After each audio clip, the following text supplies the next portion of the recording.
allegedly, the It's fight signed. is It's not signed. it's not alleged. It's definitely. The fight is signed for Him and Inoue and Akhmadaliev. Now, let's just say this here point blank period. Firstly, I'm glad because there was a lot of talk about Inoue ducking him and he turned down the fight 3 times. Eddie Hearn has done an amazing job for Akhmadaliev. Let me tell you why. Because every single fight this Inoue has, Eddie Hearn publicly went on every platform and said Inoue is not in my top 5 pound for pound rankings. And he done what a promoter does. Like, he's talking about Akhmadaliev at Bivol fights. He's talking about Akhmadaliev in interviews when they're talking about AJ. And for me, I watch Akhmadaliev because he's actually a fighter. But the masses, there's never been pressure on Inoue to fight anyone. There wasn't even a pressure on him to fight Nonito Donaire or Stephen Fulton. Do you know what I'm saying? And this is the first time someone's run up on Inoue. And the person who's been driving that car, maybe he might be driving the getaway car as well, but he's definitely driving the car to do the shooting. Yeah, is Bin Eddie, and he's done a great job getting that fight for Akhmadaliev. So that was great promotion. I just want to give that because I don't give Eddie Hearn a lot of credit. Yeah, but I'll give him credit for that. But in terms of the fight on the I've been seeing a lot of people like his list of hitters is getting quite long now for Inoue. Do you know what I'm saying? Because Nick Ball is still there. Bam Rodriguez is still there. Yeah, like it's starting to the demand. The people are starting to demand a lot more of him. Do you know what I'm saying? I mean, even some people were saying Tank. Yeah, you know, I think Tank might have been a step too far. Yeah, but Nick Ball would definitely be a good option. Yeah, but I think Akhmadaliev, if you like, before you move up, sort out what's in your weight class. Yeah. You know what I'm saying? We're talking about Akhmadaliev, a former unified world champion. So 320 amateur fights. And you know about them man over there, bro. Them man fight every week. Literally, them man over there, like, he's built for this. The reason why this fight in itself is so dangerous. The fight goes to decision. I don't like, even if Inoue wins, he ain't stopping him.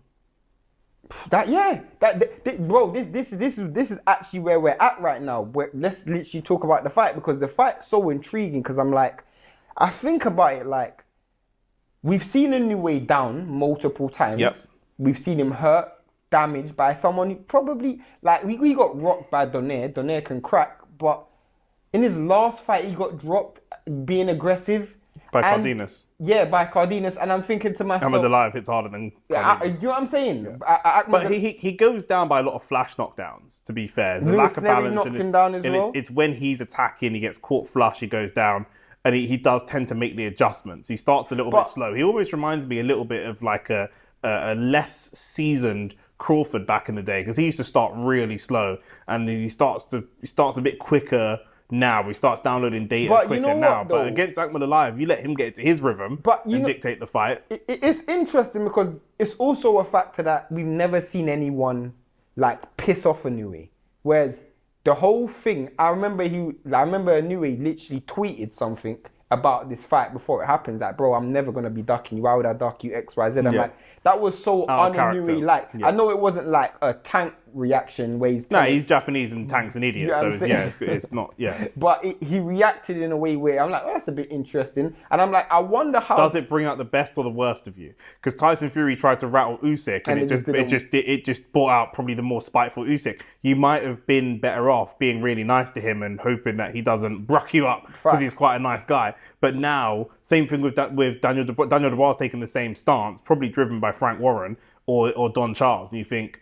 You've just seen what's happened to Fury twice. That intimidation thing doesn't happen, and Usyk's a better fighter when he's pissed off. But I think it's kind of because I actually look at this fight and I think there is multiple methods of how I can see Akhmadaliev winning this fight. Yeah, I'd still make Inoue the favorite, but there's multiple methods. Do you make him the favorite because of his pro experience? I make him the favorite because of his pro pedigree.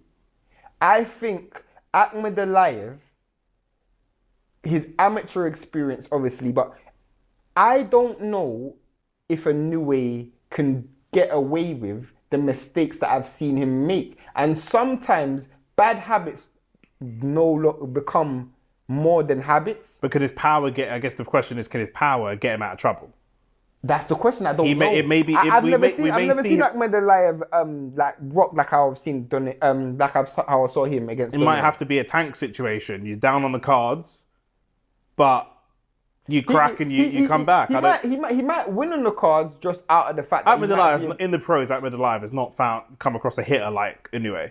As much as we haven't seen him hurt, he's never been with a hitter like Inoue. But equally, Inoue hasn't been around someone that maybe since the Donaire fight who's gonna expose your mistakes. Do you know what is with the fighters that Inoue's fought so far? He makes mistakes, they capitalize on it in the moment, but it doesn't really feel like it's part of their game plan. It's almost like you've fallen into that situation. Whereas with Akhmadaliev, it will be much more. I mean, he's got a solid team in it. Like he's part of that whole Dmitry Bivol, Majamov setup. You know what I'm saying? So there he's gonna have great prep.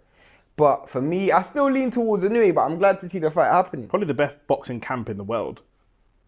You think so? That team. It's up there with the kind of Keyshawn Davis. Terence Crawford. Yeah, he's up there. Squad for squad. Bosey's got a solid squad as well with Jeron, Stephen Fulton, and Andy Cruz. Bosey's got a solid squad. I still make that third. But there's a lot of. I mean, Robert Garcia's got a great squad as well. Who's Robert Garcia? Robert Garcia's got Bam Bam Rodriguez. Mm-hmm. He's got Virgil Ortiz, He's got who just fought last week, a couple of weeks ago.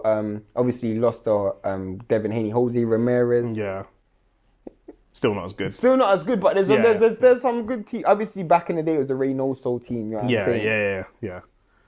Yeah. Hopefully we see. I mean, not hopefully. We will see that fight.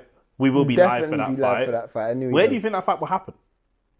Well, you know, Akhmadaliev is a Eddie guy, and Eddie's does a lot of fights with Turkey. I can foresee that fight being. Inoue's PBC, and he's Inoue's top rank. Inoue's top rank, sorry, and he's the A side. It's either gonna be in Japan or Saudi. I know his last fight was in Vegas, and he done well. He was fighting a Latin American fighter. Yeah. But I'm slight. You know what? That's interesting as well because Cardenas fought Inoue, right? Yeah. And Cardenas' coach is Joe Diaz. I know Joe Diaz coaches Madrimov and he coaches Bivol. Does Joe Diaz coach Akhmadaliev as well? Akhmadaliev's older than I thought he was, though. Obviously, he's been in amateurs for time, isn't he? Yeah, he's 30. Yeah, he's been in amateurs for time. Usyk turned pro when he was 30.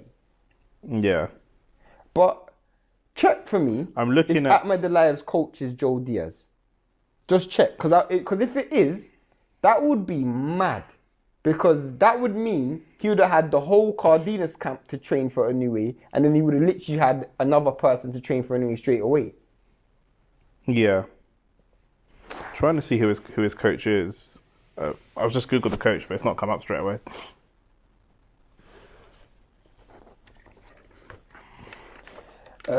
Sorry for this. What viewers? I just have to double check this. Well, I was just Googling, and I'll search it after Shane finds out about the coach. I was just looking up. What is it? Akhmadaliev's coach. It says as of February the 7th, his coach is he's trained by Joe Diaz, which is mad, isn't it? Yeah, that is crazy. That is crazy, bro. What I was looking at is the location of his last fights, and like where he's been fighting. He fought in Monte Carlo. I know his last fight was in Monte Carlo. Yeah. So and then it's been America. Last few fights. Yeah. I mean, maybe they might make it in America, but I don't know. He's Muslim, so they might make it in Saudi, and then that's the next thing. If it goes to the decision, that's the next thing, bro. Yeah, it's a lot of politics, isn't it? Trust me. But it's a good fight nonetheless. Their faith is going to be tested because do they go with their religious man or they go the money man? Then we'll see. Because remember, man are telling me the Saudis got so much money, they don't even care about the money. I said, they don't care about the money. Oh, the first one to say, you think these men don't care about, you man are naive. You man ain't been to the Middle East. Of course these men care about money. That's all they care about. Fact. Why do you think they want Saudi to be so open to the rest of the world? To make money. Facts. What are we talking about? Come on, man. Let's be sensible here. Do you mean? But yeah, we'll be live for that fight. That fight will be a top fighter.